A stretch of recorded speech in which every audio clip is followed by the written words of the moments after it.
Dragnet. Ladies and gentlemen, the story you're about to hear is true. The names have been changed to protect the innocent.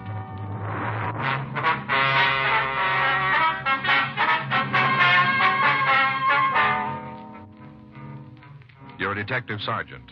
You're assigned to Bunko Fugitive Detail. A secretary tells you her employer has suddenly left town. She says he's taken all the company records with him. Your job? Check it out. It was Monday, May 18th. It was cloudy in Los Angeles. We were working the day watch out of Bunko Fugitive Detail. My partner's Frank Smith. The boss is Captain Didion. My name's Friday. We were on our way back from lunch, and it was 1:46 p.m. when we got to room 38. Bunko Fugitive. Sergeant Friday? That's right. They told me to see you. Yes, ma'am. It's my partner, Frank Smith. How do you do? Good afternoon. My name's Gibbons. Clara Gibbons. Would you like to sit down there? Thank you. All right. Well? Yes, ma'am. It isn't anything when you put your finger on it. At least, it isn't anything I'm sure of. Mm-hmm. Wasn't even my idea. Coming to the police. Mama said my mother advised me to discuss this matter with you. I see. She's always claimed there was something funny about my job. She says this just goes to prove it. I'm sure she's mistaken. Sure Mr. Orlean wouldn't do anything wrong. Mr. Orlean? Oh, he's my boss, my employer, Henry Orlean. Mm-hmm. The thing is, he's disappeared. Yeah. All of a sudden. And when did you see him last? Friday. Friday evening when I left the office, 5 p.m. Have you checked with his home? I don't know where he lives. He never told me. I see. He's never gone out of town before. Not since I started working for him. Well, how long has that been? 7 months. 7 months on the 3rd. What kind of business is he in? Uranium. Uranium stocks. Mm-hmm. Multiple Uranium Investments Incorporated. That's the name of his company. I see. Well, don't the other employees have any idea where he went? There aren't any other employees. I'm the only one. Oh, I see. Have you talked to missing persons? No, I haven't. You see, Mama doesn't think he's missing. She says he skipped out, that he's a crook. Does your mother know this, Mr. Orlean? Only what I've told her about him. They've never met. She's been suspicious from the very beginning, though. Afraid I don't follow you. Well, it's kind of hard to explain. How's that?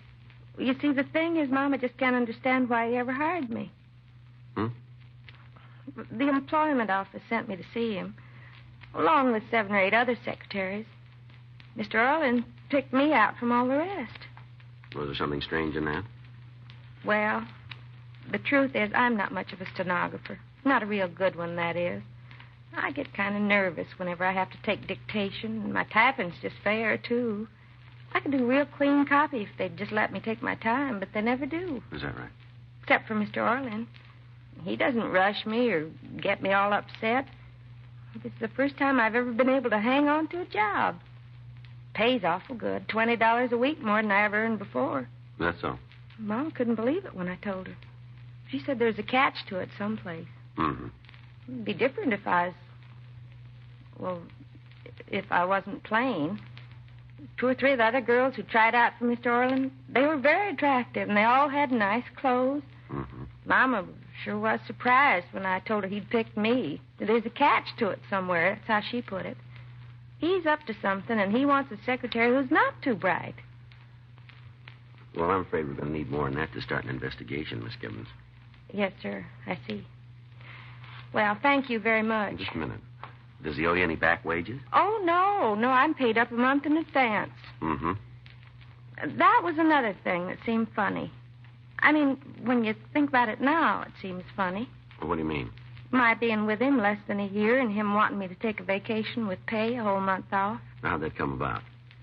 Well, it was just last week, Monday. Mm-hmm. A week ago today when he brought up the subject. He said it was getting on toward summer and I ought to start thinking about where I wanted to go on my vacation. Yeah. I told him I didn't feel entitled to a vacation yet. He just smiled and said it was up to him to decide that. That he's the boss, wasn't he? Then he insisted I tell him just where I wanted to go. I couldn't think of any place at all. He finally asked me why I didn't visit my sister in Hawaii. I see. She's married to a Navy officer stationed in Honolulu. I guess I must have mentioned her to Mr. Orland. I guess that's how I knew about her. Yes, ma'am, must be. But the idea of ever paying her a visit hadn't even crossed my mind. Mm-hmm. Well, I tried to argue with him, but he pretended to get mad and told me if I was a good enough secretary to deserve a holiday, he's going to see that I got it. And then he said he'd make up for it when I got back, that he'd really pour the work on. Mm-hmm. I knew he wasn't serious about pouring the work on, but it did seem like he really wanted me to go to Hawaii. Well, why didn't you take him up on it? Well, I meant to. I had my ticket. Round-trip flight. Mr. Orland paid for it, just like he said he would. Yeah. I was supposed to leave Saturday night. I sent Ann an airmail letter telling her all about the trip. That's my sister, Ann Burcott. Yeah. Well, Saturday morning, she wired me not to come. Her husband's being transferred in a week or two. Well, she wasn't sure where. Maybe back to the States. I see. Oh, I suppose I could have made the trip anyway, but it wouldn't be any fun going someplace where I didn't know anybody. I don't make friends very easy. Is that so? Well, I didn't know just what to do, whether Mr. Orland would still want me to take the month off or not. I went down to the office this morning to talk to him about it. He wasn't there. Everything was gone. Yeah? From the safe, all records and stock certificates, everything. And corporation papers he had framed up on the wall, they were gone, too. Had somebody broken in? I don't think so. The door to the suite was locked when I got there. I had my key. And what about the safe? I don't understand. Well, was the safe open or closed? Closed. Well, how'd you happen to look inside? I telephoned my mother and told her that Mr. Orland wasn't there, and she said I'd better check and see if anything was missing. Said it sounded to her like he'd skipped out. Mm-hmm. After I looked in the safe, she told me to get in touch with the police. Well, now, just exactly what sort of business was this uranium company? Mr. Orland invested in various uranium stocks. For other people? Yes, that's right. Which bank did he use? Western National. The account's in the main branch. I'll give him a call, Jim. Yeah, okay. Well, there just wouldn't be any reason for him to run away, would there? Well, it's pretty hard to tell yet. I mean, he was doing a real good business. Well, that might be a reason. Oh? Do you know the names of his customers? Well, the people who invested in Mr. Orland? That's right. Mm-hmm. Well, I guess I could remember some of them. The books are gone, though. I wouldn't be able to recall them all. I see. The old customers, the ones who've been with us for several months, I'd remember them. Uh-huh. Was the business new when you started to work with it? Yes, sir, brand new. Did you find out anything? Yeah. Orlean closed out the multiple uranium bank account last Friday evening, a little before 6. 6? Yeah. Banks stay open late on Fridays, Oh, Joe. yeah, I forgot. How much did he withdraw? Just under 100,000. A lot of money. Yeah. I guess Mama was right about him. It's starting to look that way. I should have known. From the beginning, I should have known. What? She's always right.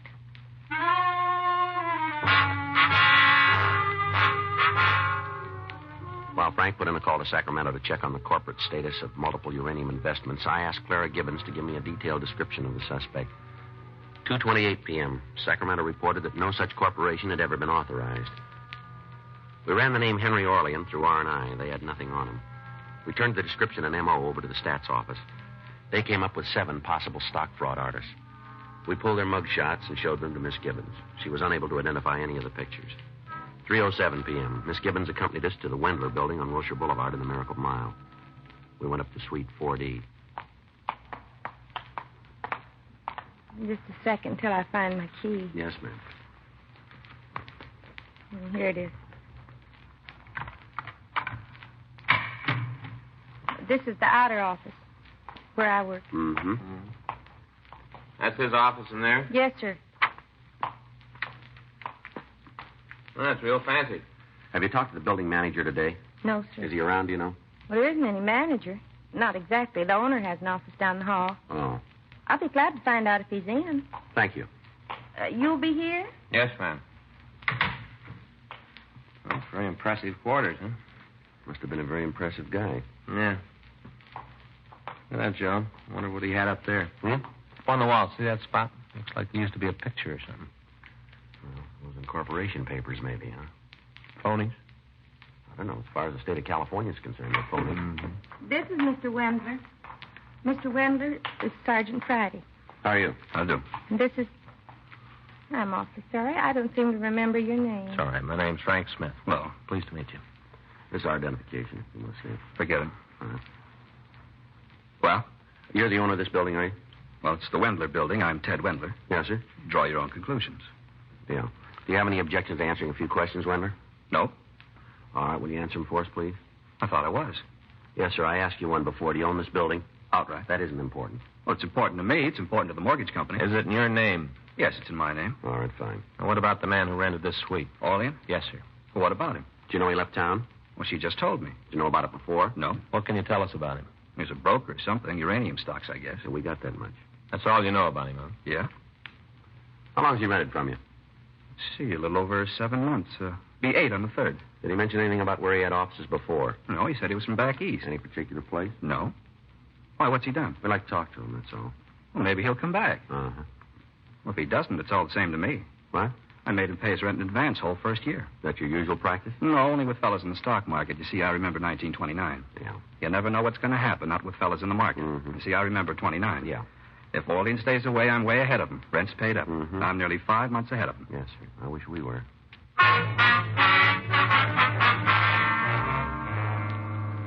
Ted Wendler confirmed Miss Gibbons' description of the suspect and insisted he could tell us nothing further about the man.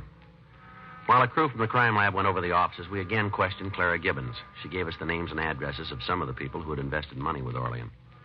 4:48 p.m., the crime lab reported that they'd been unable to discover any useful fingerprints in the suite. The only physical evidence they had uncovered was a copy of a prospectus which purported to list various securities owned by multiple uranium investments. It had fallen behind a filing cabinet. The next day, May 19th, Frank and I checked with several of the uranium companies listed on the prospectus. They all informed us that none of their stock had ever been purchased by Multiple Uranium Incorporated or Henry Orlean. 3:13 p.m., Frank and I drove out to interview one of the victims. Would you like to sit down? Thank you. Miss Custis, do you know a man named Henry Orlean? Yes. Yes, I know him. Why? Did you ever invest any money with him? $5,000. Nothing's happened to Mr. Orlean. We aren't sure yet. How'd you happen to give him the money? Well, it was some insurance my husband left me. Yes, ma'am. I'd kept it in savings. Didn't bring in much interest. When I heard about Mr. Orlean's company... Where'd you hear about it? Do you remember? At the hospital. Ma'am? St. Agnes Children's Hospital. Oh? I spend a day a week there helping out in the charity ward. I see. I'm on some of the committees, too. You know, fundraising, things like that. Yes, ma'am. Oh, I'm not one of the big people behind the work, but somebody has to get out and dig for the little donations, too. Yes, ma'am, they do. And I have quite a bit of free time now. Do you remember who it was that first mentioned Mr. Orlean to you? I think it was Mrs. Lorrington. Lorrington? Yes, Mrs. Arthur Lorrington. You must have heard of her. She does so much charity work around town. She's very prominent socially. Yes, ma'am. Just what did she say about Mr. Orlean's company? Well, she wasn't talking to me exactly. One afternoon, when she was showing some people the plans for the new clinic, Mm-hmm. I guess she was asking them for some contributions. That's how it sounded. And one of the ladies said it all depended on how well her husband's stocks did during the next quarter. I see. And Mrs. Lorrington laughed and told her her husband ought to be in multiple uranium, but he wouldn't have anything to worry about. Go on. Well, that was all I heard. They went on to the next room. Afterwards, I got to thinking, if this uranium stock was good enough for Mrs. Lorrington, maybe I ought to check into it. You know, you're always hearing about people making fortunes in uranium. Yes, ma'am. Well, I looked up the company in the phone book and talked to Mr. Orlean. At first, he wasn't very anxious for me to invest, but when I told him I knew Mrs. Lorrington, he said he'd take me in as a favor to her. When was all this? Oh, about 4 months ago. Have you seen Mr. Orlean since? No, You heard from him? not directly. I get a dividend check every month, though. Stock's paying very well. I figured it out. On a yearly basis, it'll come to over 30%. You can't do much better than that. No, ma'am. I told some of my friends about it, too, so they could get in on it. Mm-hmm. Well, thank you very much, ma'am. You still haven't explained what this is all about. Well, we're trying to get in touch with Mr. Orlean, that's all. Oh, the Wendler building on Wilshire Boulevard. That's where his office is, the Wendler building. Yes, ma'am. Isn't he there? No, he isn't. I don't understand. Orlean seems to have disappeared. What about my money? I'm afraid that went with him. Why, that isn't possible. He couldn't have.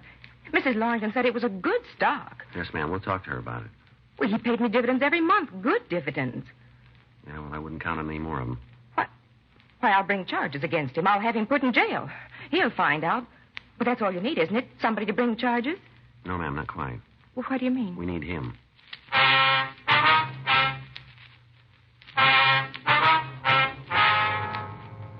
Frank and I left Mrs. Custis and drove out to interview another victim, Mrs. J.T. Pressing on Highland Avenue. She told us that she had invested $8,000 in multiple uranium. She also told us that she had first heard about the stock through a friend who was on the fundraising committee for St. Agnes Hospital. We interviewed 3 more victims. All of them were in some way associated with the hospital or were acquainted with Mrs. Arthur Lorington. 8:45 p.m., we drove up to the Lorington estate in Bel Air. A maid showed us into the library and said that Mrs. Lorington would see us in a few minutes. Hey, Joe. Yeah. That's her.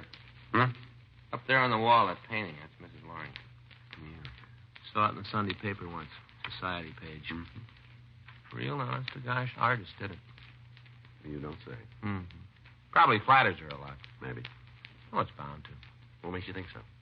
Well, it stands to reason, Joe. If all a person wants is a good likeness, a photographer ought to do the trick. Yeah. Artists know that, too. They do. Mm-hmm. Figures they want something else. Want to look better, so he flatters them. Oh, I see. That's the way it works. Are you gentlemen waiting for me? Ms. Lorington? That's right. We're police officers. This is Frank Smith. My name's Friday. Well, I'm sure it's my husband you want to talk to. Unfortunately, he's in San Francisco on a business No, trip. ma'am. We'd like to talk to you if you don't mind. You know a man named Henry Orlean? Orlean? That's it, yeah. The name sounds familiar, but I meet so many people, it's hard to be certain. Have you ever heard of a stock called Multiple Uranium Incorporated? Oh, yes, of course. Well, I didn't associate the two for a moment. That's Mr. Orlean's company, isn't it? Yes, ma'am. Do you have any money invested in that stock? No, not me personally, but I can vouch for the company if that's what you want to know. Mm-hmm. You see, I'm on the fundraising committee for St. Agnes Hospital. Matter of fact, I'm the chairman. Yes, ma'am, we know. And we do own some of Mr. Orlean's stock. The hospital, that is. But tell us, how'd you happen to buy it? Oh, we didn't. It was a donation. Would you mind telling us from who? Oh, no, not a bit. Mr. Orlean himself. I see. When did he give it to you? Last year, September. Yes, it was September. Charity Bazaar. I don't recall the exact date, but I can find out for you. Well, September's close enough. Just what was this bazaar? A party here at my home. We opened the grounds to the general public. A garden party and auction combined. An auction. Some of the motion picture people donated the items we sold, and all the money went to the hospital. Mm-hmm. We raised over $25,000, not counting what Mr. Orlean gave us. Mm-hmm. That's the stock donation. That's right. He congratulated me on the bazaar. He seemed to be very interested in charity work. I said we would certainly use his help, and he offered to do whatever he could. Go ahead, please. He said that unfortunately he couldn't give us cash at the moment. He mumbled something about a tax problem. I'm not really too clear about those things. Everyone seems to be having tax problems nowadays. Mm-hmm. So instead of an outright gift, he offered us a block of stock in his company. I see. Now, just how much stock was involved? 500 shares, I think. Yes, something like that. At any rate, he said the market value of what he was giving us would be in the neighborhood of $10,000. Did he tell you anything else about it?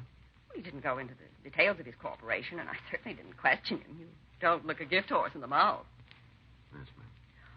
All I recall, he said his company owned shares in other uranium companies so that the money was well diversified. Now, was that all? Yes, I believe so. Except that he made one request. What was it? He asked me not to sell the stock for at least a year. Did he give you a reason? Oh, yes. He said that within a year's time it would double in market value. And in the meantime, the hospital would be receiving excellent dividends. I see. As a matter of fact, the dividends have been remarkable. Mm-hmm. Something like $500 a month, I believe our treasurer told me. Mr. Orlean must be a very shrewd investor. Did you ever discuss this uranium stock with any of your friends, Mrs. Lorington? Why, yes, once or twice. One of our committee meetings, when we were going over the books, we were surprised at the return it was paying us. We all talked about it then. I suppose I may have mentioned it since. Mm-hmm. Just in conversation. Yes, ma'am. Is Mr. Orlean upset that I told other people about his company? I didn't know he wanted it kept secret. No, he wanted you to tell him. Well, then, Several people that you discussed multiple uranium with invested in the company as a result. it's a perfectly sound investment. No, ma'am. What? Orlean has disappeared, and so is their money. I'm sure you're mistaken. The stock he sold him was phony. So was the stock he gave your hospital fund. But it couldn't be. Look at the dividends it paid. It was just good advertising. You mean he used the hospital? He used me? I'm afraid so. I just don't know what to say. I've never been involved in a situation like this before. Yes, ma'am. It's terribly distressing. Well, I know it's not my fault, but I can't help thinking I should have been more careful, more discreet. Well, I'm sorry. I'm afraid you'll have to excuse me. I don't feel like talking anymore. I'm very upset. We understand. Anita will show you out. We'll find a way. Let's go. Oh. I was just looking at that painting up there again. You know, I was right, Joe. Hmm? Flatters her.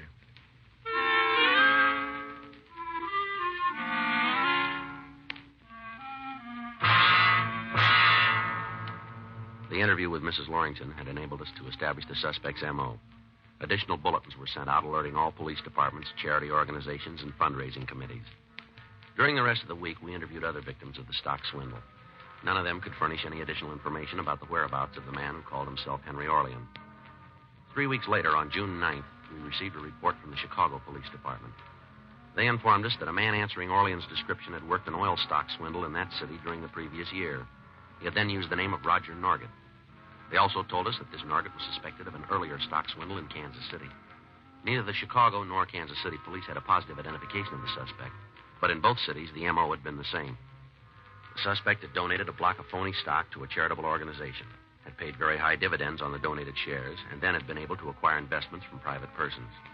Wednesday, June 11th, 3:17 p.m. Frank and I were in the office. Sergeant Friday? Yes, ma'am. You remember me? Clara Gibbons. I used to work for Yes, Mr. ma'am. Orlean. How are you? What can we do for you? Mama just found him. Hmm? Mama just found him, Mr. Orlean. Where? Over on Hill Street. She was just walking along and she saw him. Is she sure it's him? Positive. Please hurry. Just a minute, Miss Gibbons. Yeah, what is it? Didn't you tell us your mother had never seen this man? Well, she's seen him now. He was walking down Hill Well, how Street. does she know it's him if she never saw him before? I told her what he looked like dozens of times, all about him. I see. For heaven's sake, you don't have to see a person to know what he looks like. Mama would recognize Mr. Orlean anywhere. She said so half a dozen times. She can describe him better than I can. Oh. My mother's very intelligent, Sergeant. She's not like me. Now, please don't stand here and argue about it, or he'll get away. Well, just where is he? The Norridge Hotel, corner of Hill and Halldale. I thought your mother saw him on the street. Well, she followed him into the hotel. She didn't want to lose him. He went upstairs, and she telephoned me from the lobby. She said she'd wait there to make sure he didn't leave. Oh, I see. She told me to bring you as soon as I could. It's nearly half an hour since she called me. We haven't got much All right, time. Miss Gibbons. All right, we'll check on it right away. You're going to arrest him, aren't you? If it's the right man. Well, of course it's the right man. Mm-hmm. Excuse me a minute. Do you have to answer it now? Bunko Fugitive Friday. Yeah, that's right. I see. Fine. Okay. We'll forward our warrant to you. Will you send us a notification by telegram? Thank you. We sure are. Many thanks. Salt Lake City Police Department. Yeah? Picked up Orlean this morning. Tabbed him from our circular. They sure it's him? Gave him a full confession. Admitted to KC and Chicago deals, too. But it couldn't be Mr. Orlean. He's at the Norridge Hotel. Well, Miss Gibbons, I'm afraid your mother was mistaken. I've never known Mama to make a mistake. Well, we all make them. Well, she's waiting for us at the hotel. What'll I tell her? Well, let's see. I guess there's only one thing. What's that? Tell her not to wait.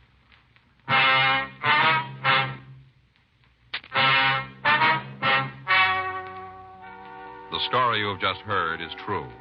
The names were changed to protect the innocent. On August 16th, trial was held in Department 98, Superior Court of the State of California, in and for the County of Los Angeles.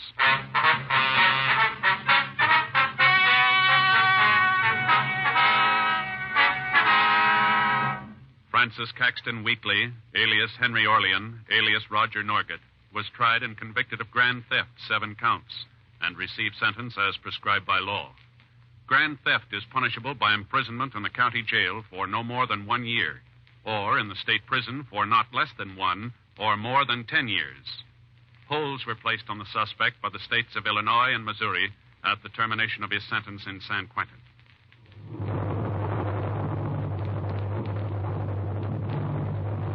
You have just heard Dragnet, the authentic story of your police force in action, and starring Jack Webb, a presentation of the United States Armed Forces Radio Service.